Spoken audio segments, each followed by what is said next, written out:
হরে কৃষ্ণ, রাধে রাধে। সকল কৃষ্ণ ভক্তের চরণে আমার কোটি কোটি প্রণাম।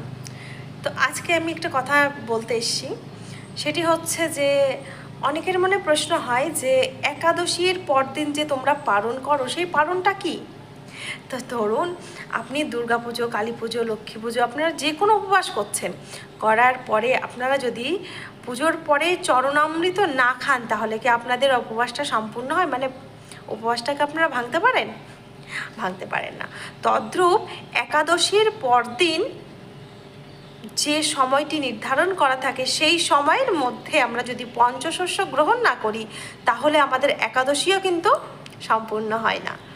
তাই আমাদের একাদশীর পরদিন যে সময়টি দেয়া থাকছে, সেই সময়ের মধ্যে পঞ্চশস্য গ্রহণ করতে হয় এবং একাদশীর পুরো পূর্ণ ফলটা আমরা কিন্তু প্রাপ্ত হতে পারি।